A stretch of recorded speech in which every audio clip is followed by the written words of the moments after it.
The previous generation of Toyota Tundra lasted for over 14 years. That was a very long time, but along the way, Toyota brought us 3 different facelifts for the second generation.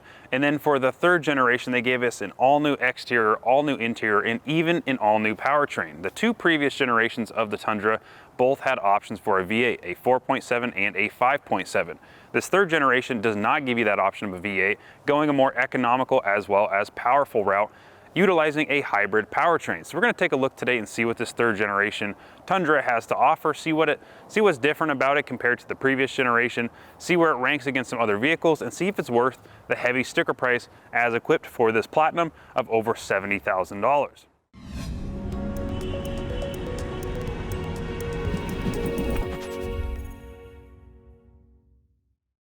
Taking a look at the front of this third generation Tundra, you can see for this third generation, Toyota went with a very angular, very menacing presence to the design styling from the front end all the way throughout the vehicle. So for this, we have a nice tall, nice wide grille that is the TRD honeycomb grille with this nice gray paint with this dark chrome surround going around the circumference of this massive grille. Now this is the Platinum trim, so you do get a little bit of a different grille styling than other trim levels, but this is equipped with the TRD off-road package, giving you the TRD specific grille that we have here. So we have TRD embedded right there on the driver's side of the grille. Moving over, we have the Toyota logo front and center with the blue halo or the blue presence to it, making it known that this is a Toyota hybrid platform. All Toyota hybrids will have a blue color scheme to it for their Toyota logos. Taking a look at the side of the Tundra, we're going to go over some features starting in the front, working our way to the back. So starting off, we have our gloss black wheel arches contrasting nicely off that lunar rock gray paint. Working our way down the side, we also have more gloss black, and in the front on the driver's side door as well as the passenger side door, we have our Platinum badge indicated here. Now upwards, we have a gloss black underneath, but a body color matched mirror that is LED turn signals on the side. It is heated, it is power folding, and it does have your blind spot monitor integration in them. Working our way back, we do have body color door handles here with a touch to unlock or touch to lock, and then the mirrors will fold in when the vehicle is locked. Working our way back, more gloss black on the lower portion of the mirrors, or lower portion of the window, sorry. And then all the way back, we do have our TRD 4x4 sticker indicated on the bedside. This does have the TRD off-road package, and this is the 5.5-foot bed, so it is going to be a little bit shorter than the 6.5-foot bed Crew Max that you can equip when ordering your vehicle. So talking about some sizing things, our wheelbase is 145.7 inches, our length is 233.6 inches with an overall height of 78 inches. Now for the length and wheelbase, if you do go 6.5-foot bed, obviously it's going to be a foot longer bed, so it's going to be a foot longer wheelbase and length as well. In the rear of the Tundra, we also have LED taillights with LED sequential turn signals like we had in the front, giving it a nice premium look during the daytime or nighttime. No matter what time of day, you are going to have your LED turn signals or LED taillights in the back as well as LED headlights in the front.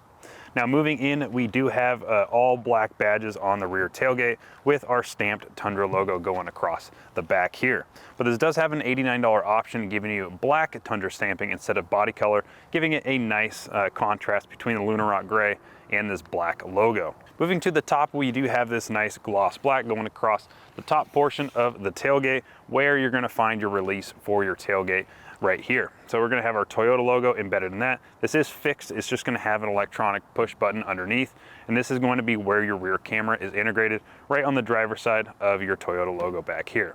Moving down, we do have our 7-pin and 4-pin connectors for our towing accessories, our tower wiring hookup. Now, speaking of towing, if you are going to be towing a lot, something you might want to consider is your load leveling air suspension that is possible to equip on this truck, part of a $3,300 package. You do get some other things included in that package, but if you are going to be towing a lot, maybe that's an option for you. Now, as you can see on the corner of this truck, this does have the TRD off-road badge here, and part of that package, you do get an electronic locking rear differential.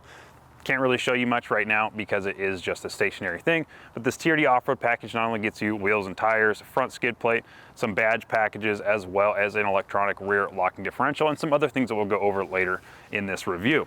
Now, last thing I want to mention is this does have a nice cool trick up its sleeve. Something that Toyota did is they put a bump button here, so that opens your tailgate. You go ahead, if you had your hands full, go ahead and press that, and it pops down your soft open tailgate without having to have your hands available and having to open it manually like you normally would.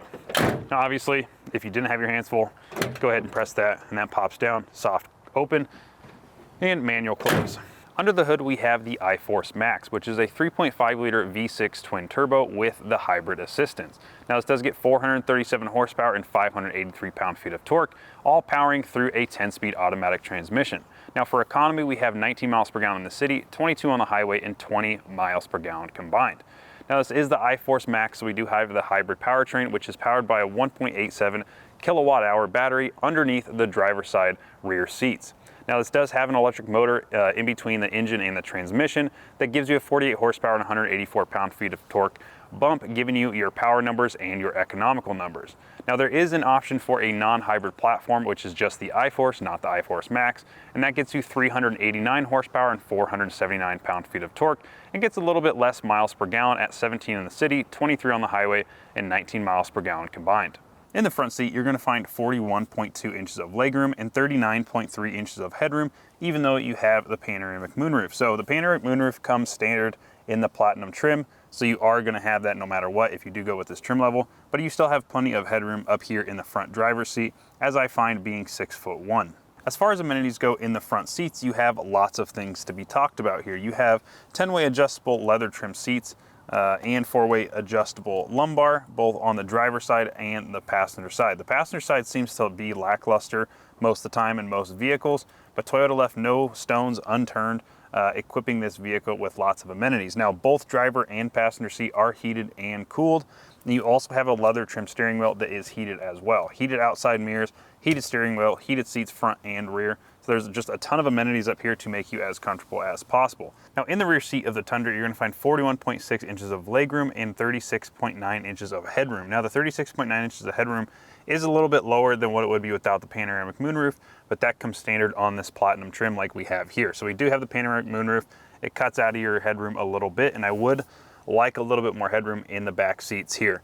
Now there's a couple of things that may be causing the lack of headroom for a person my size. I'm 6'1", legs, torso about the same size. But I do find that even though there is a hump right here, so the headliner goes from panoramic moonroof, and there's a little up curve right where your head would be, I keep hitting my head right where that panoramic moonroof stops. Especially if you have sunglasses on your head like I do right now, I find that even when I put my head back normally, I am gonna be scraping my head just a little bit. Now, the panoramic moonroof paired with the fact that there is a hybrid battery underneath this seat. So if I go ahead and move over to the center, let's talk about how this seating position is. So again, if I go all the way to the back of the seat, I cannot get my head up. There is not enough headroom for me to sit back here at someone at my size, at 6'1". So you are gonna have to either crouch or slide your butt forward and kind of slouch back here like that. There's definitely not enough headroom back here to be sitting in the middle as a full-grown adult. Now there is also something to be mentioned about the fact that this is a hybrid. It is 4-wheel drive, but I don't think that's the issue. I think it's the fact that it is a hybrid. We do have a middle hump on the floor. So you do have, I'd say probably a 4 to 5 inch hump right in the middle. Now going over to the passenger side, I can go ahead and show you. We do have a center armrest / cup holder. So we have a 2-place cup holder with a little phone holder in the middle, and that's connected through the middle so you can fit longer items or maybe just your phone, slide that in there. So you do have that, fold that away. This is a 60/40 folding rear seat, so you can put it down. There is a little bit of storage behind the passenger side seat.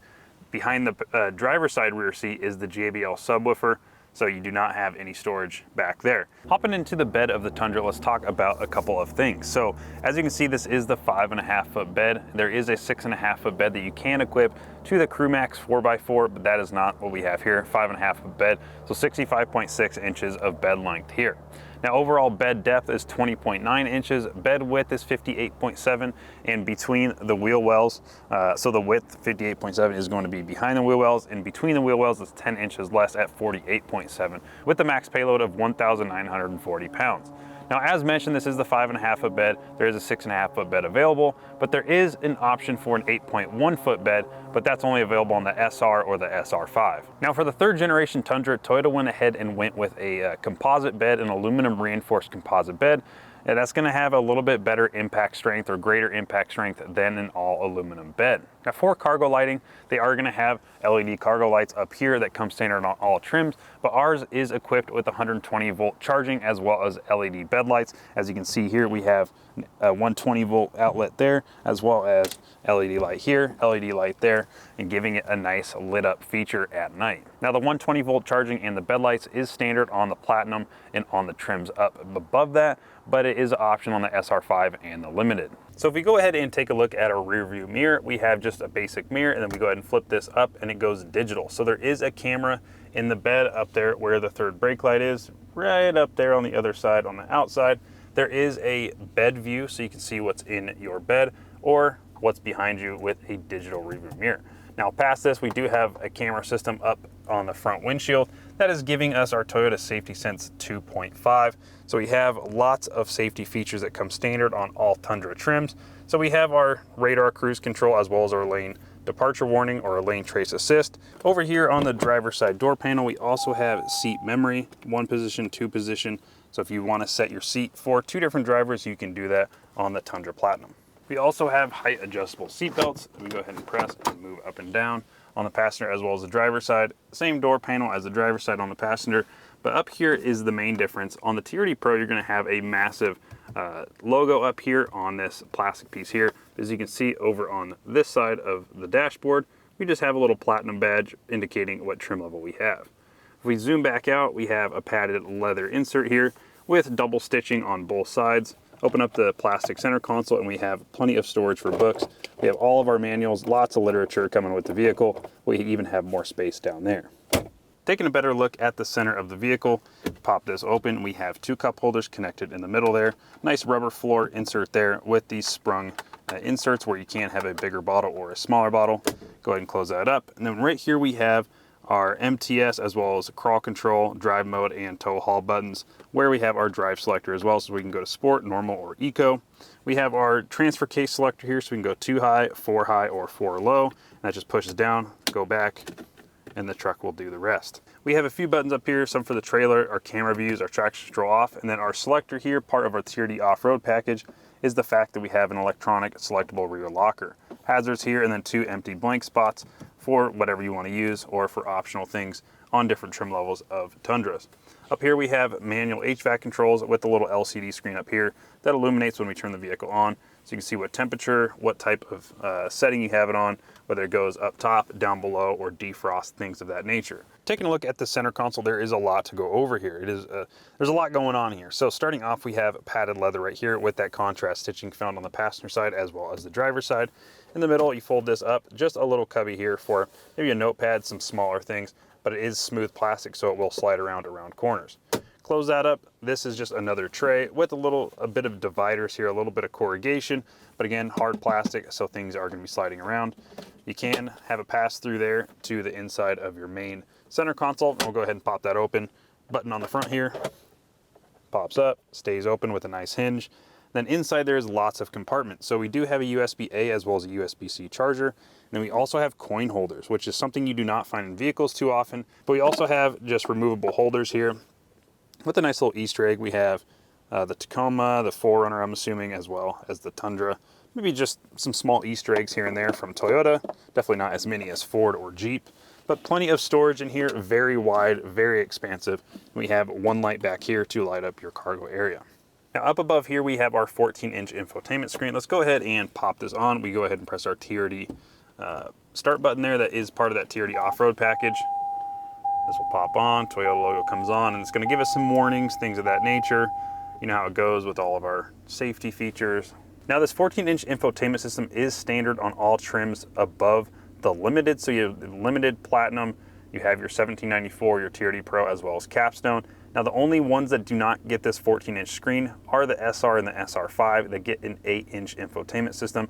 The SR5 does have an option for this big screen, but that is part of an option package that you would have to select at the time of equipping your vehicle. Now we do have a 12.3-inch digital display up here for our gauge cluster, and that does come standard on the Platinum or the Limited and up, but does not come on the SR, the SR5. The SR and the SR5 get analog gauges with a 4.2-inch center LCD display there.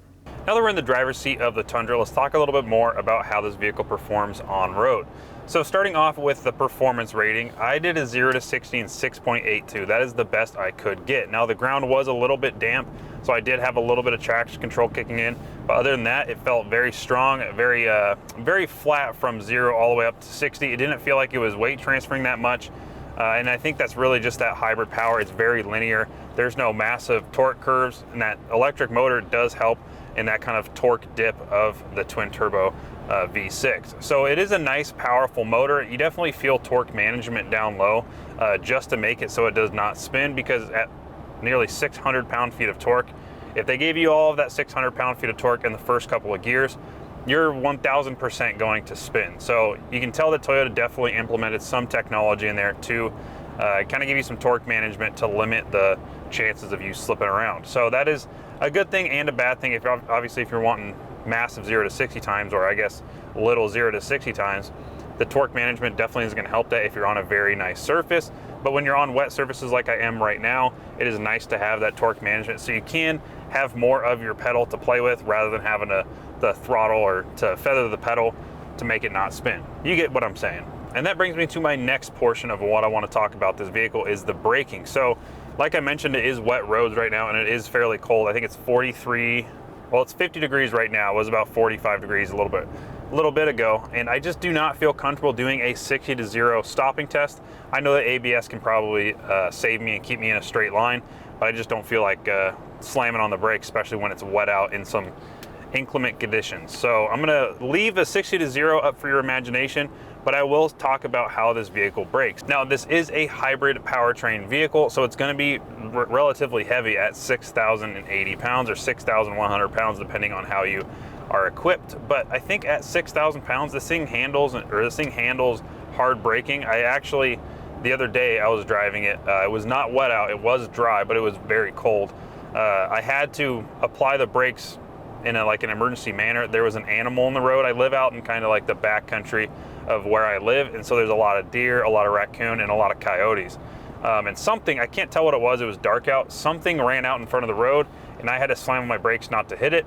And this thing handled it very nicely. It definitely kicked in the ABS to make sure I didn't slide, but it handled it very well, came to a complete stop, and then I could resume my driving right after applying the brakes super, super hard. Now, when the ABS kicks in, it does sound pretty violent, but if you are having to brake so hard the ABS is kicking in like that, the last thing you're gonna be worrying about is how violent the ABS sounds. So that's a long way around me saying that this truck brakes very nicely, even for how heavy it is. So the next thing I want to talk about this truck is how it handles. It is a very large truck. It is a lot of weight, 6,000 pounds, over 6,000 pounds as equipped. And I would say that normally I would think that a truck like this wouldn't handle very well, but even going around these turns right here like I am, it just handles very flat. It doesn't seem like there's a ton of body roll, and I think it's just the stiff suspension. It is that Bilstein suspension that we get with the TRD off-road package. I do find that suspension is a little bit stiffer on road, but it's probably a little bit more compliant off-road as it is in off-road oriented suspension. So as the vehicle sits right now on road, when you do go around corners, I don't find there to be a massive amount of body roll. I don't find it to be scary to take a corner. Obviously, you're not going to be cornering this thing fast by any means because it is a truck. It does have a light rear end. And obviously it's just not something that you're gonna be doing with the truck very often. Now, with handling taken care of, we can talk about how the overall ride quality is. And I would say on a longer drive on a major freeway up at 70, 80 miles an hour, depending on where you're at in the country, it does feel very confidence inspiring. And that is a word or a term I use a lot. And what I mean by that is it doesn't feel like it's unstable at speed. It doesn't feel like it's persuaded by anything in the road. Now, it is a big vehicle, so it has a lot of weight pulling it down on the road, or a lot of resistance on the road, just because it is so heavy and it has those bigger tires. But it just feels very stout, very compliant, and it doesn't feel like you're it doesn't really feel like you're in an off-road oriented truck. It's very quality, it's very plush, and it handles everything on road, whether it's a pothole, if it's a divot in the road, if it's we have a lot of like fixed roads over here in the Pacific Northwest because the roads crack a lot. And so they just asphalt over a little portion of the road. Now they are fixing the crack in the road, but now they're putting a mound in the road. And it definitely handles those well. And I think that's due in part by Toyota engineering, as well as that Bilstein suspension, kind of soaking everything up at speed.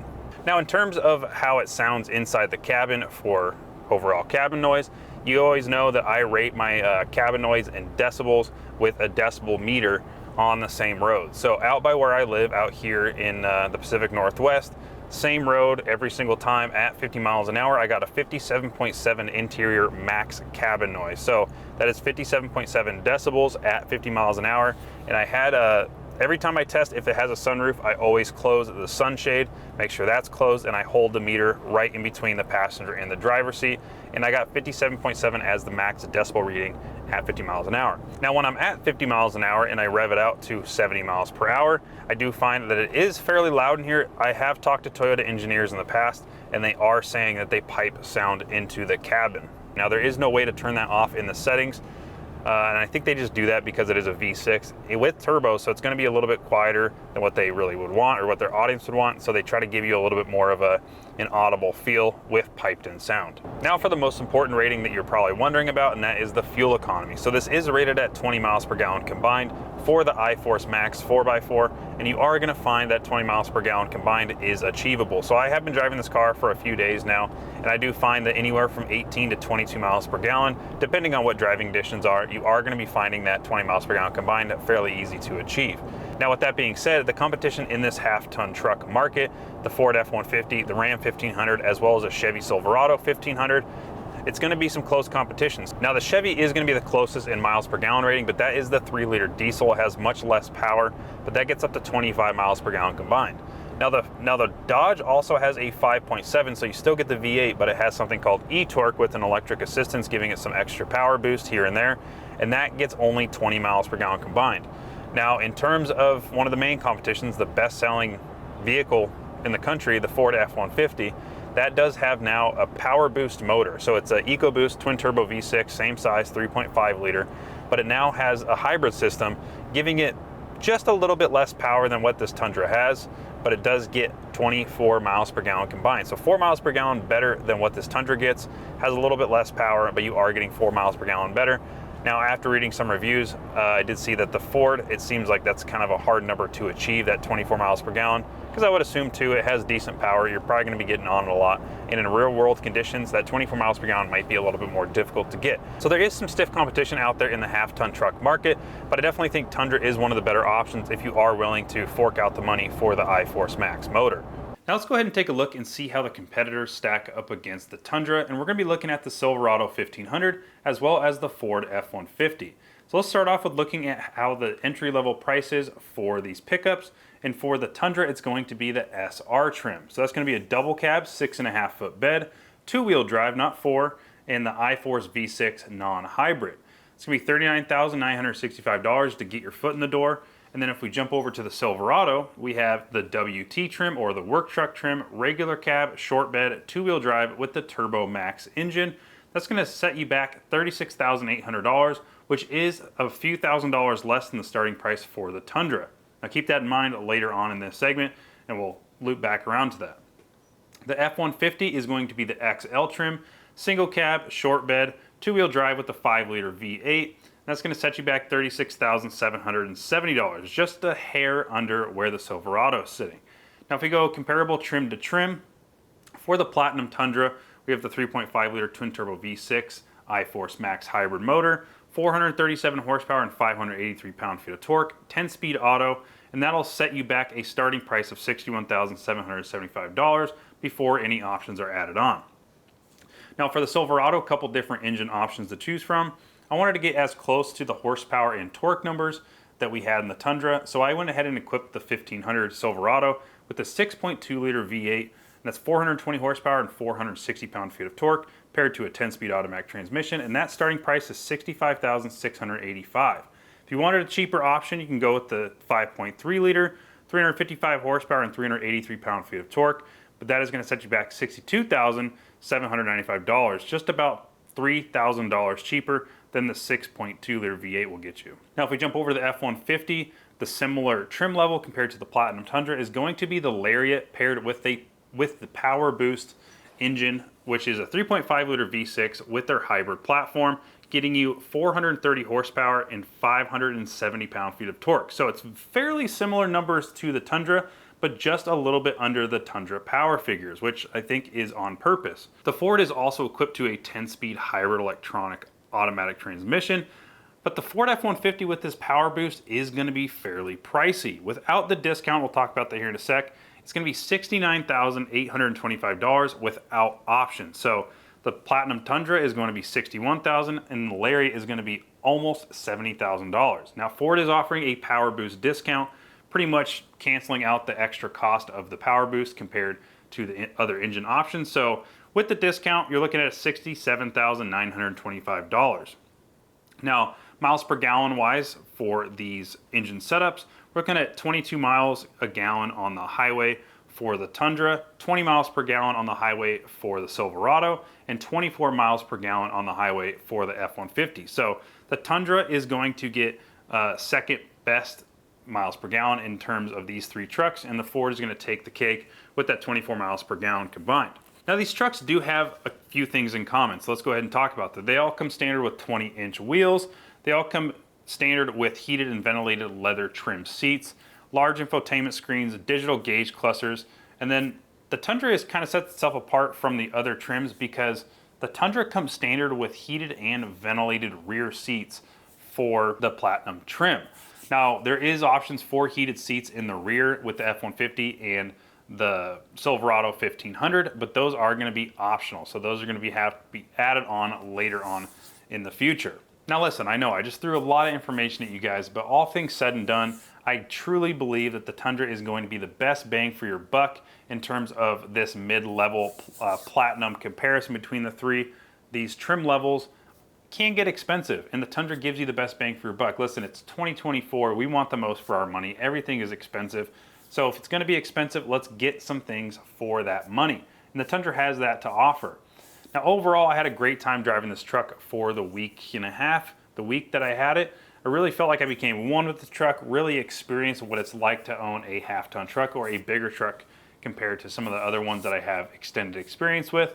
It's overall just a great vehicle, has all of the creature comforts and amenities inside and outside that I would ever want in a truck. So if you're looking for a half-ton truck, maybe take a look at this Tundra because it has a lot to offer. Now, if you are brand loyal, Toyota might not be the option for you, Chevy might not be the option for you, or Ford might not be the option for you. It's whatever your taste looks like. That's really up to you. But let me know down in the comments what you guys think about this 2024 Toyota Tundra Platinum with this TRD off-road package. I really like it, and it's a very, very competitive truck in this truck segment. And so let me know what you think down in the comments about this Tundra. Which is your favorite truck? What do you think of the new design for this Tundra? What do you hate about it? What do you like about it? I want to see what you guys have to say. I want to thank you guys for watching this video. My name is Nick with Auto Buyer's Guide. Until the next video, I will see you then.